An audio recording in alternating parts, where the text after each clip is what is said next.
Assalamualaikum warahmatullahi wabarakatuh. Hari ini kita akan membahas materi sudut berelasi trigonometri. Pada video pembelajaran sebelumnya, Ibu Siska menjelaskan sudut-sudut istimewa pada trigonometri. Nah, video pembelajaran ini berkaitan langsung dengan materi sebelumnya.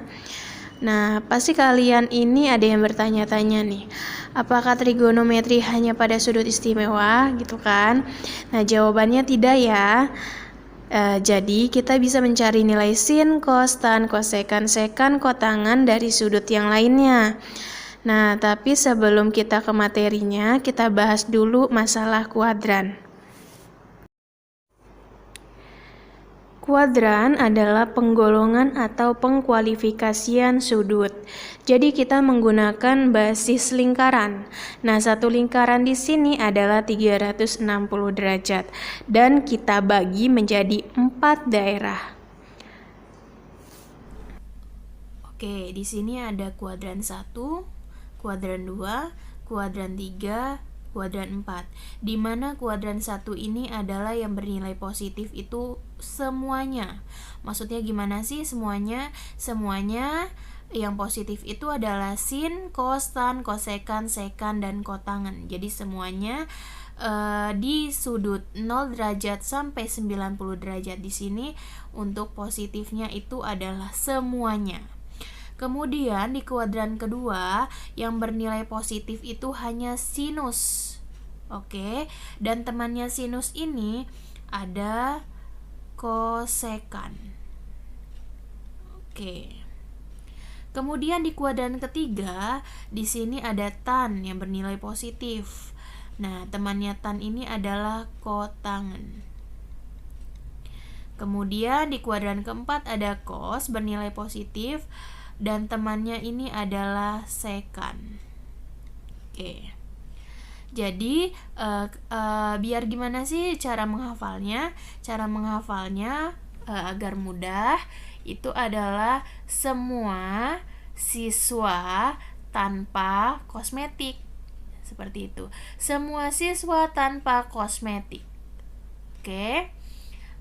Nah, di sini untuk kuadran 1 di sini ada 90 dikurang alfa, di kuadran kedua ada 90 ditambah alfa, kemudian 180 dikurang alfa, di kuadran ketiga ada 180 ditambah alfa, kemudian ada 270 dikurang alfa.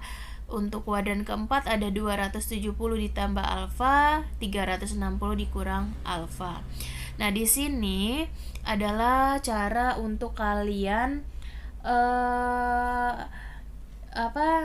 menentukan atau mencari nilai sin, cos, tan, kosekan, sekan di luar dari sudut-sudut istimewa. Nah, ini rumusnya.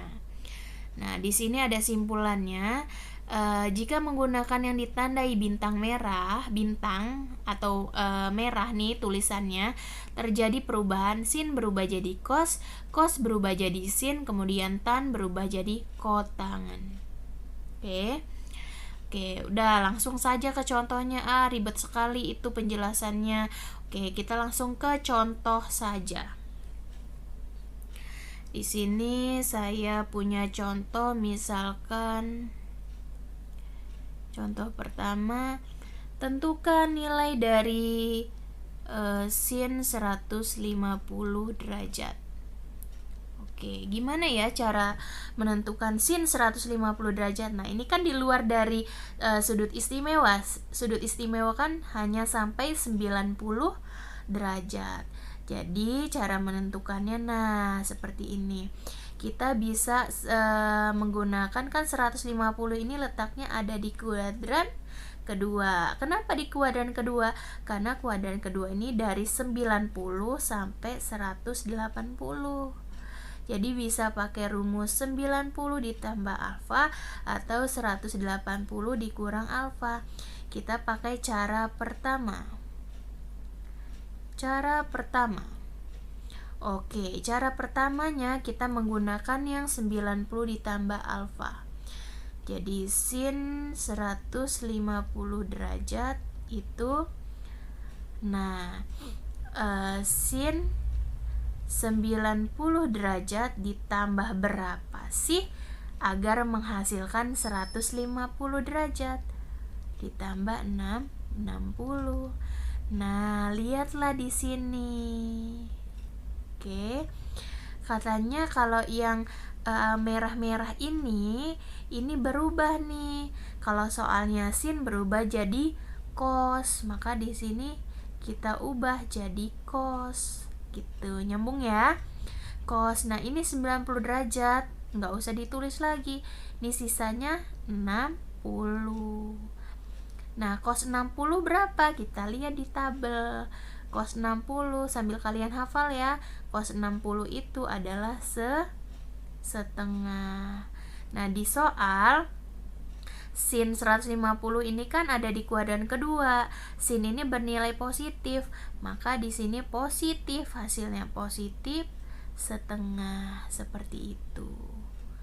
Oke. Selanjutnya di sini cara kedua. Cara kedua ini kita menggunakan 180 dikurang alfa. Jadi sin 150 itu sin 180 dikurang berapa sih agar hasilnya 150? Iya, benar, dikurang 30.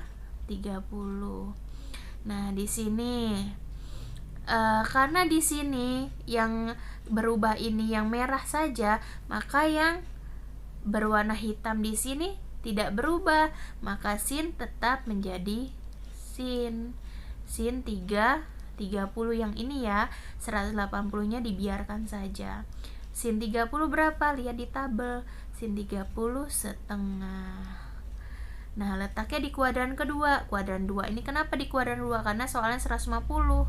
Di sini sin yang ditanya positif, maka setengah saja, seperti itu. Cara 1, cara 2 itu sama saja.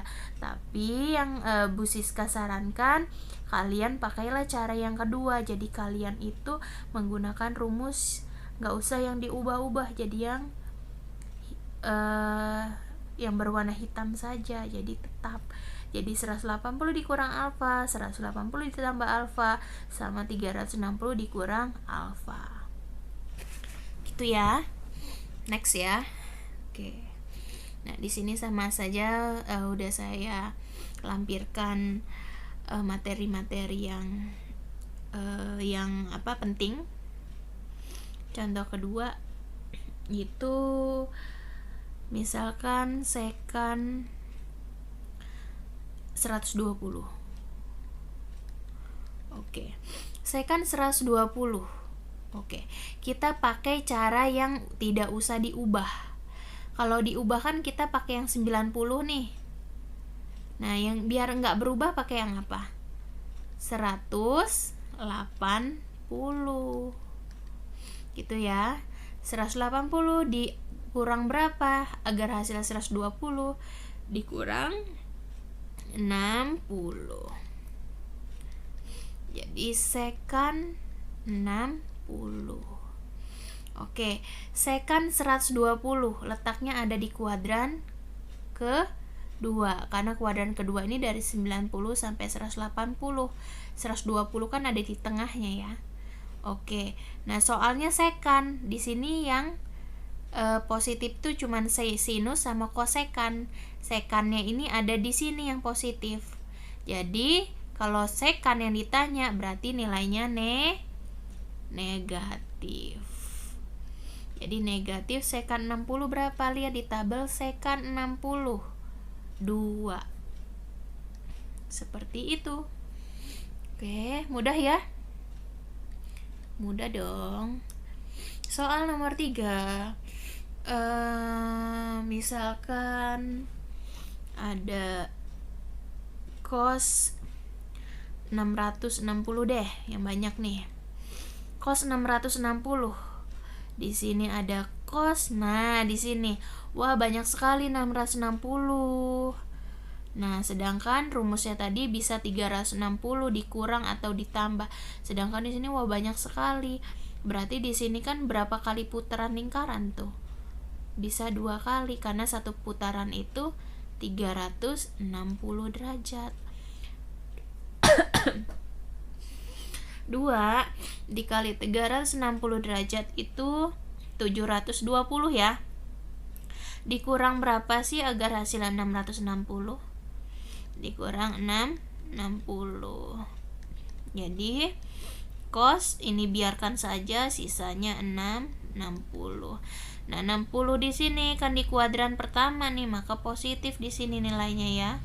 Cos 60 berapa? Cos 60 setengah. Oke, nyambung ya.